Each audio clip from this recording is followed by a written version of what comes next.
remember that after you had attained enlightenment, you said that for so long as the assembly of ordained and unordained Buddhist men and women had not yet become established in Dhamma, humans and gods had not yet attained to the path and fruit, and Buddhism had not yet spread widely in all directions, you would not yet pass into Parinibbana.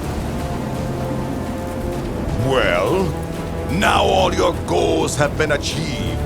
You may as well pass away this very day. Why trouble yourself further with benefiting sentient beings?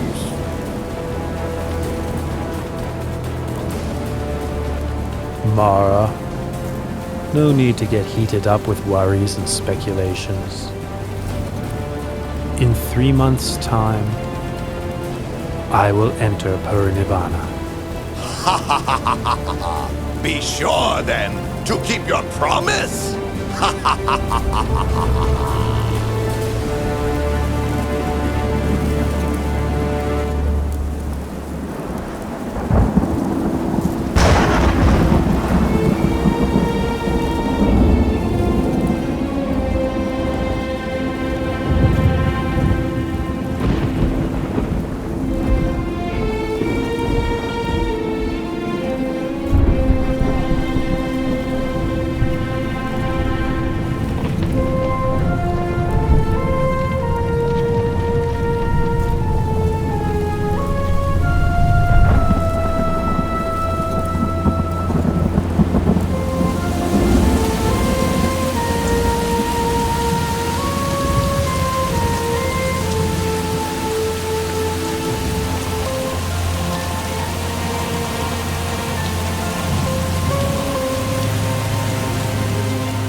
What was the cause of that sudden, unexpected earthquake?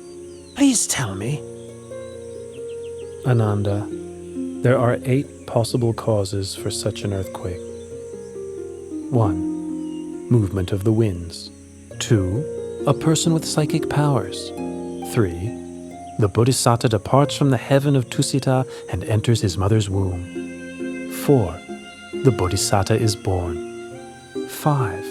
The Buddha becomes enlightened. 6. The Buddha gives the first teaching, setting the wheel of Dhamma in motion. 7. The Lord Buddha lets go of the life principle. And 8. The Lord Buddha passes away. I have now let go of the life principle. In 3 months' time, I will enter Parinibbana.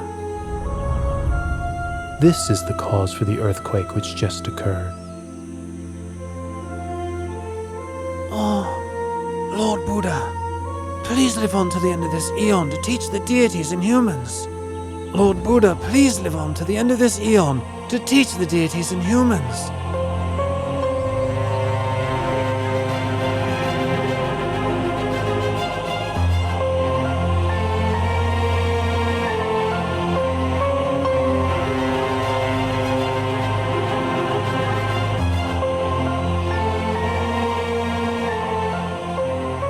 Ananda, why do you make this request of me 3 times? Oh Lord, you said that whoever develops the 4 methods for success, should he decide to extend his life for a long period of time, he would be able to do so. That's why I have just now pleaded with you 3 times. Ananda, I have displayed the light omen, giving you the chance to invite me to extend my life 16 times already. 10 times in the city of Ratchagaha, and 6 times in the city of Vesali.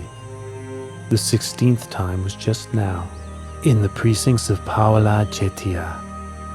After which, I let go of the life principle. Had you made your invitation on any of these occasions, I would have turned it down only twice, and accepted the 3rd invitation. But now I have met with Mara, and resigned to dying. That which the Tathagata has let go of has undone.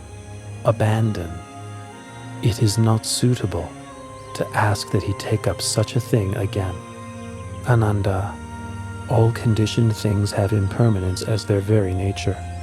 Having arisen, they must eventually cease.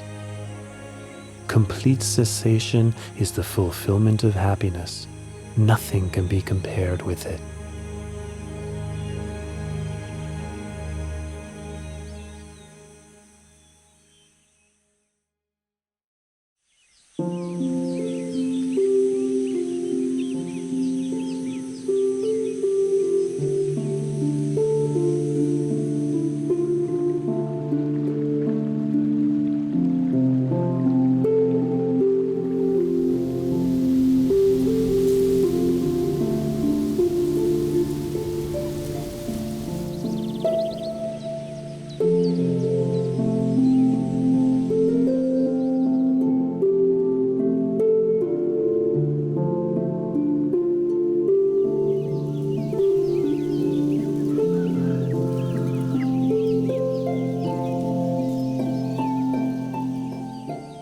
A wise person should lift his mind out of longing for sensual pleasures.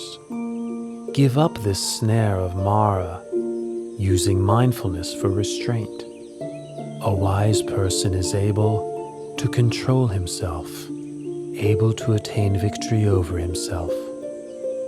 Lord Buddha, in addition to coming to stay in my mango grove, you have also given me a Dhamma discourse. You have shown such kindness to me, Junda, the goldsmith's son. Tomorrow morning, please accept my invitation to receive alms food at my house.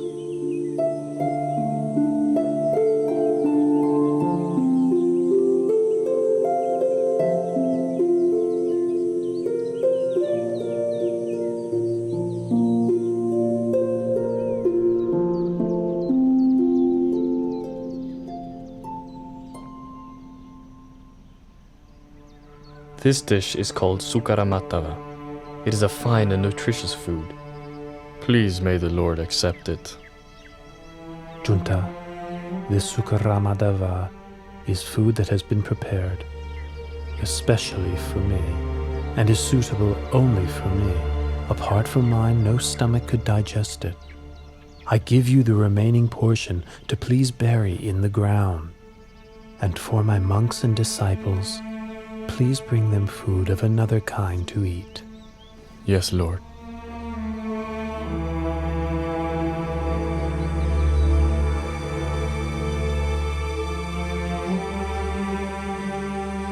Ananda, my disease is now getting worse again. We must quickly travel to the town of Kusinara. It is there that I will pass into Parinibbana.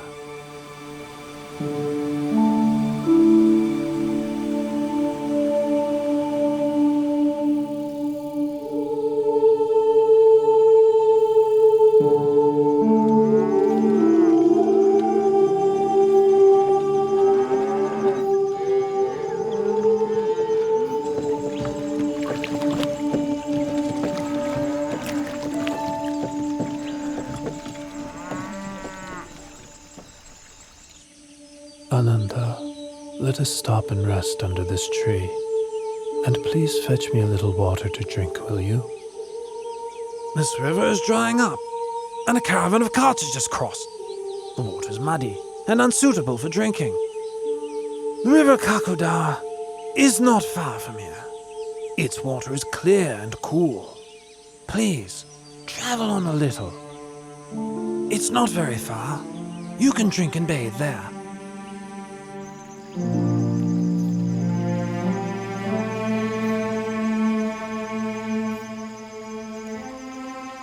Even though I advised the Buddha that the water is muddy and murky, he still says he will drink it. Well, the Buddha must have his reasons. This is the first time the Buddha has stopped for a drink mid-journey. Previously, he has never requested water before reaching his destination.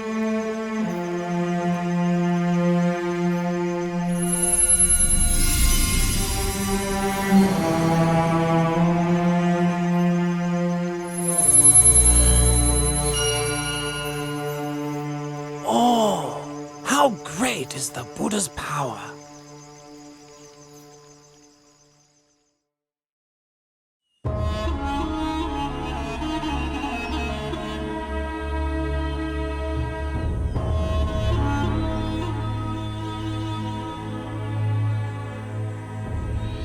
Lord Buddha, my name is Pukusa.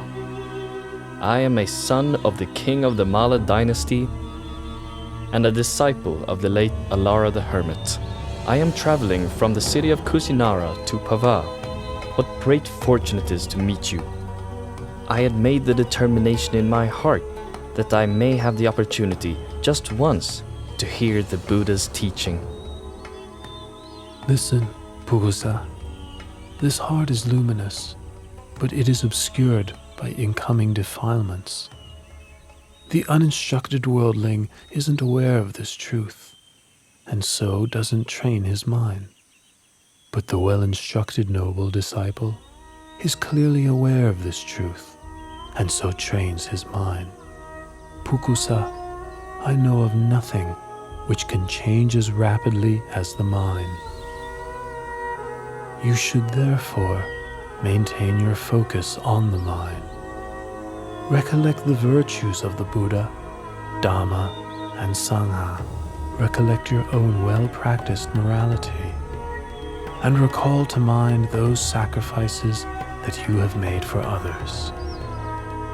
Reflect on the heavenly beings. Come to various happy states through cultivating generosity, morality, and mental development. When reflecting on these things, your heart will be free from lust, hatred, and delusion. You will therefore experience an understanding of Dhamma and the delight that comes with understanding Dhamma. The experience of delight gives rise to rapture. With the experience of rapture, the body becomes tranquil. The tranquility of the body gives rise to happiness. With happiness, the mind becomes firm and stable. This is called peace, non-suffering. The mind is ready to enter the stream of Dhamma.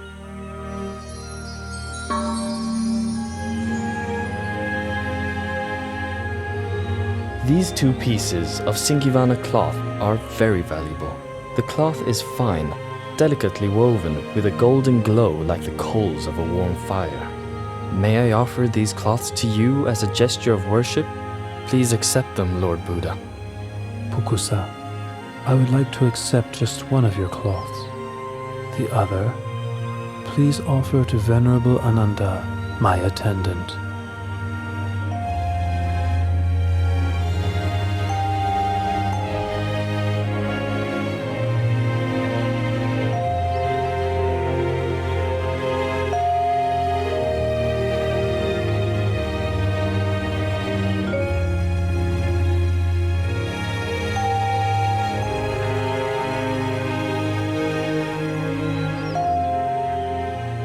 Lord, these Singivana cloths are of great value. Please accept them both, and wear one as a lower robe and one as an upper robe.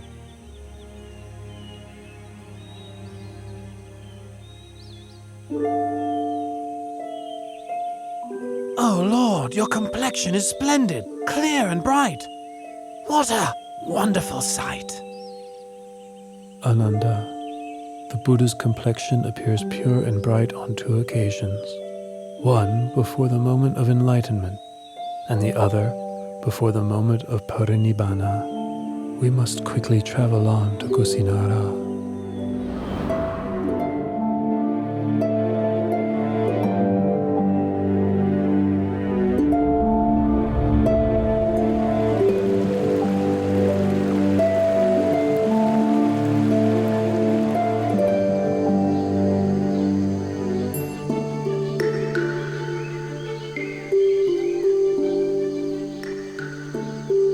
Junta gave me my last meal, but unless I make the matter clear, people may think that his alms food was the cause for my passing away.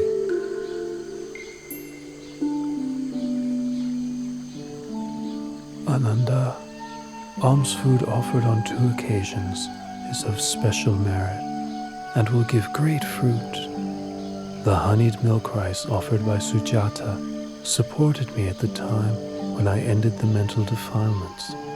The Sukara Madhava offered by Junta will take me to the ending of the 5 aggregates, the last residue of conditioned thing.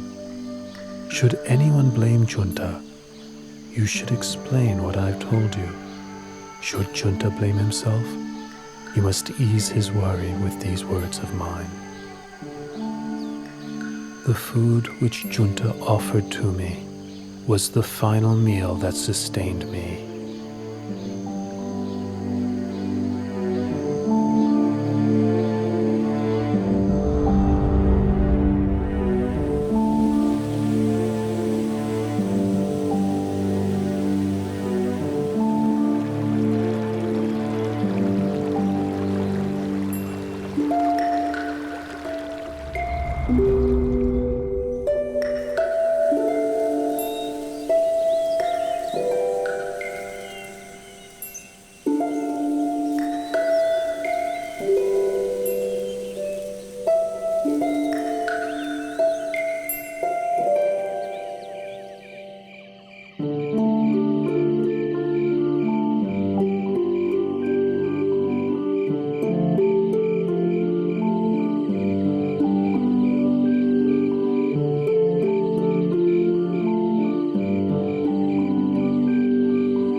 Ananda, from now on, I will not rise up from this place again.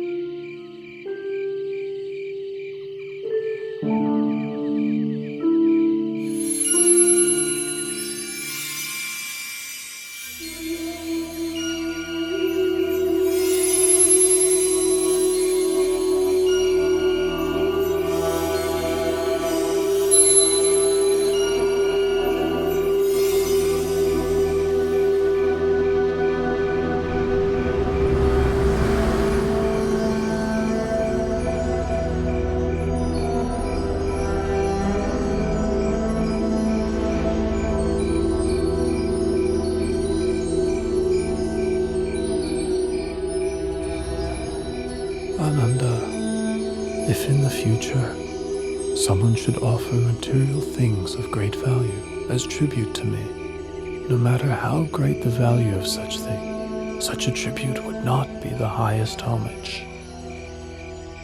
Ananda, whoever should practice according to the Dhamma which is rightly taught by me, such a person pays the highest homage. Ananda, I will pass into Parinibbana tonight. Lord Buddha, please don't pass away in a small town as Kusinara. Please travel on to a large city, such as Savatthi, Kosambi, or Varanasi. These cities have large numbers of noble, Brahmins, and householders who have great faith in you and the lessons you have given them. Ananda, do not fault Kusinara for being such a small town. In the past, it was a great capital city with tremendous wealth, abundant food, and many citizens. The sounds of singing and music were heard throughout the day and all night. Another thing, should I go to pass away elsewhere, Supada Paribhajaka would not meet with me, and therefore would miss the opportunity to attain enlightenment. If I should attain to Parinibbana in another city, a great war would break out with squabbling over my bodily relics as the cause. Here in Kusinara lives Donna the Brahmin. He is capable of quelling such disputes. He will distribute the relics of my cremated body amongst the nobles who come here from many different cities. As a result, there will be no war. These are the reasons I have made the effort to reach Kusinara. In the past, great numbers of those with faith in the Dhamma would travel from every direction to seek you out. listen to your teachings, and ask you questions. But from now on, all those people and myself will be deprived of the opportunity to see you and to have an audience with you. Ananda, there are 4 places which are apt for recollection of me. 1. Lumpini Park, where I was born. 2. Bodh Gaya in the state of Magadha, where I was enlightened. 3. The Deer Park at Isipatana, where I gave the first Dhamma teaching. And finally, the place of my Parinibbana Salavana Park in Kusinara, right here. Those who make pilgrimage to these 4 locations will experience disenchantment with the world and feel inspiration to follow in my footsteps. Lord Buddha, in this celibate life, one often encounters women. Some are mothers, sisters, and relatives of monks. Others are those with faith in the triple gem. How should a bhikkhu practice in relation to women? Ananda, a bhikkhu ought not to look at women at all. It is better this way. But if a bhikkhu must see women, how should he behave towards them? Ananda, if it's necessary to see women, they ought not to engage in conversation with them. It is better this way. If it is necessary to converse with women, how should a bhikkhu practice? In that case, a bhikkhu should have well-controlled mindfulness and sense restraint. He should have orderly speech and guard his mind from falling prey to lust or infatuation. The beautiful things of this world themselves are not sense desire, but the lust which arises in one's mind due to unwholesome intention, that is a person's sense desire. Once one has abandoned pleasure in unwholesome states, beautiful objects of this world still exist, but there is no way one can be harmed by them. Lord Buddha, after you have passed into Parinibbana, how should we treat your body? Use the method for treating the body of a wheel-turning monarch. Wrap the body in 500 layers of white cloth, lined with cotton wool. Then place it in a coffin with perfumed oil. Then place the coffin on a pyre of sandalwood. Once the body has been cremated, enshrine the relics in a stupa, which is to be built at a crossroads, so that people can pay their respects there for a long time to come.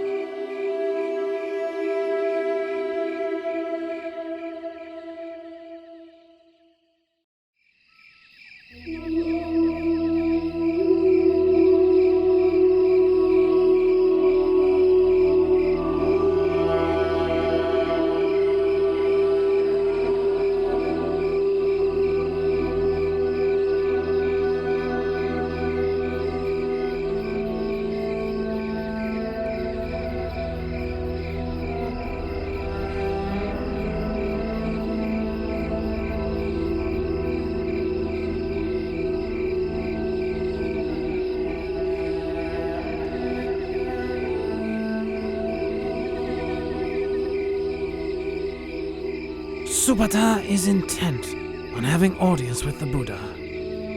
Now each of the Malla dynasty kings have just finished approaching the Blessed One, who is sick. If I allow any more guests, it'll be a great burden on him.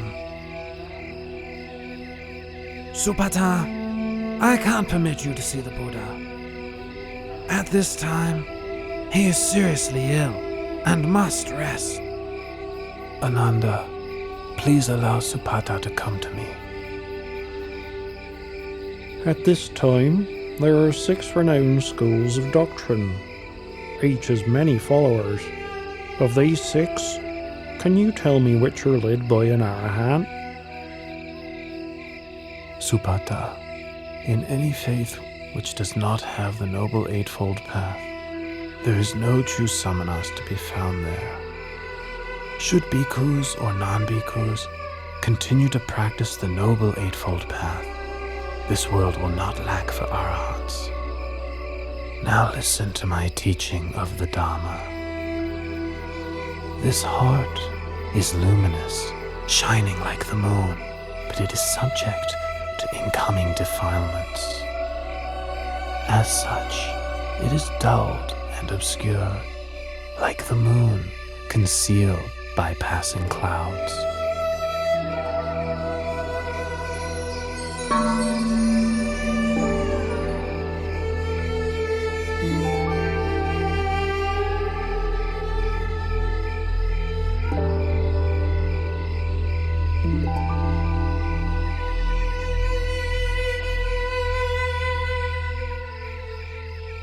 Lord Buddha, teacher of the most excellent Dhamma, you make right that which I've wrongly seen for so very long. Please may I take ordination in the Buddha's dispensation? Ananda, please take on the task of ordaining Supata as a bhikkhu.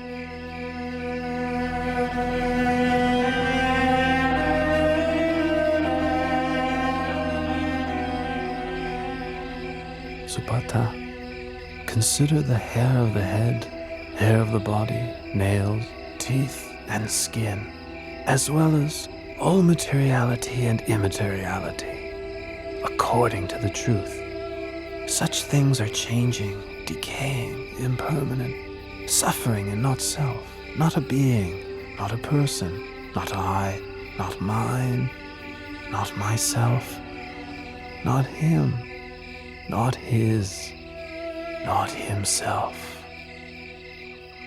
Supata, your supports for the holy life will be alms food, simple robes to cover yourself, the base of a tree for lodging, and fermented urine for medicine, following the ways of nature.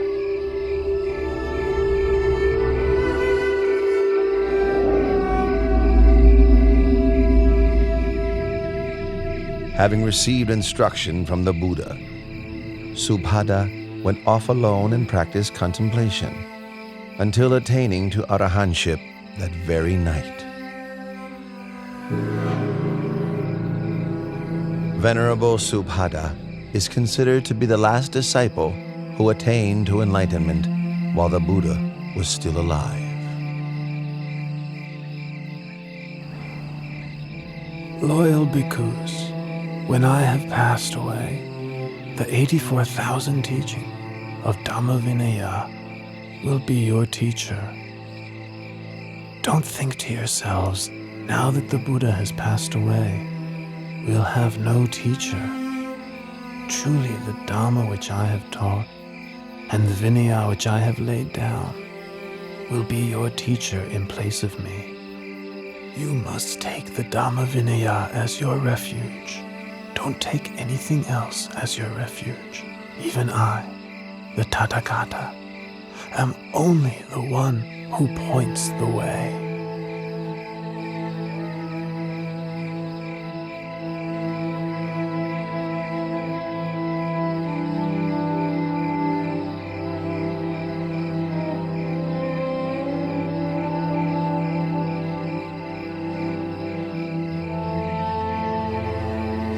Lord Buddha is about to abandon me and enter Parinibbana. With all my effort attending to and following the Buddha, I have still not attained to arahantship as the other monks have. Venerable Ananda, I've been sent here to find you. The Buddha wants to see you. Ananda, come and sit close by.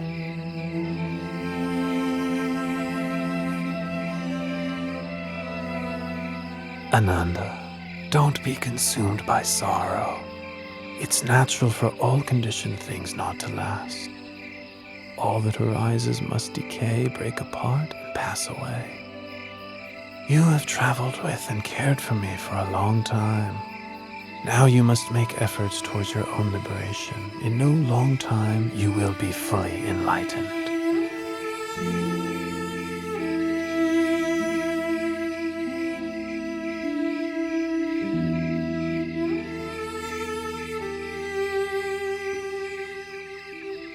Ananda, Chana Bhikkhu has views of self-importance because he's been close to me since the household life.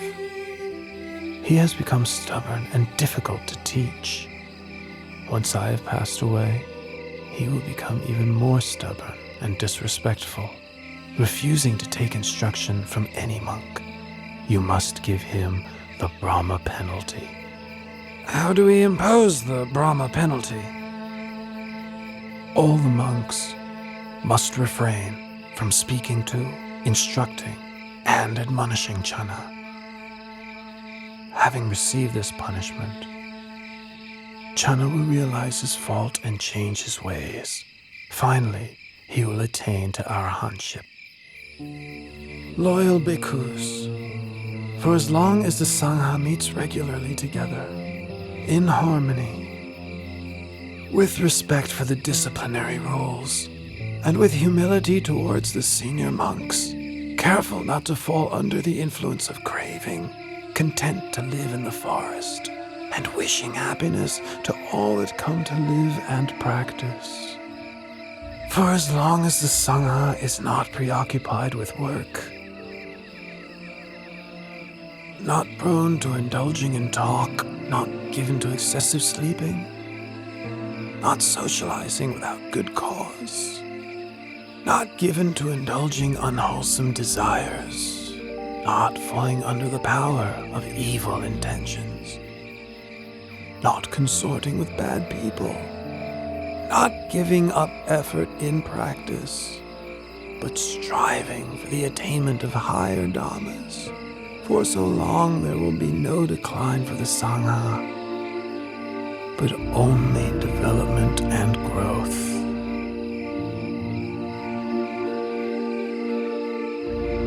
Bhikkhus, I remind you that all conditioned things are of the nature to decline and cease.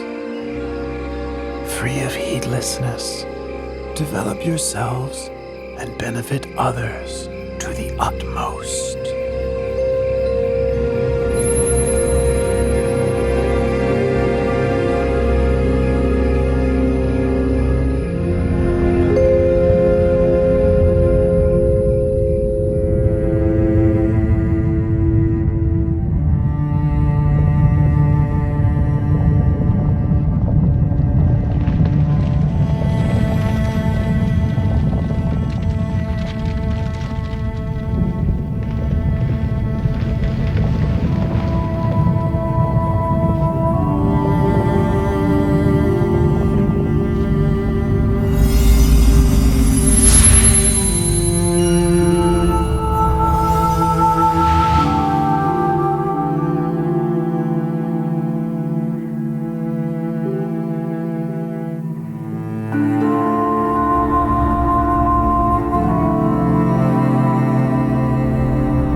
After the Lord Buddha's cremation ceremony was over, Dona the Brahmin was given the task of distributing the relics of the Buddha amongst the nobles and Brahmins who had gathered there. In each of the 8 states represented, a stupa, or chediya, was built for enshrining the relics, so that people could pay their respects to the remains of the Buddha. 1. King Ajatasattu of Magadha built a stupa in Rajagaha. 2. The Likhavis built a stupa in Vesali. 3. The Sakayan royalty built a stupa in Kapilavatu. 4. The Mauryan royalty built a stupa in the city of Alkapa. 5. The Kolian royalty built a stupa at Ramagama. 6. The Malla royalty built a stupa in the city of Pava. 7. The Malla royalty of Kusinara built a stupa in Kusinara. 8. The Brahmins of Vetadipa built a stupa in the city of Vetadipa. As for Dona Brahmin, he built a stupa at Kusinara for housing the golden urn, which had contained the relics of the Buddha before they were distributed. This reliquary is known as Tumba Stupa or Tumba Jediya. 3 months after the Buddha laid down the khandhas and attained parinibbana, Venerable Maha Kassapa led the Sangha in the first rehearsal of the Dhamma Vinaya at the cave of Satapana on Mount Vebhara outside of Rajagaha, with King Ajatasattu as the royal host. After the duration of 7 months, the first rehearsal of the Dhamma Vinaya came to its conclusion.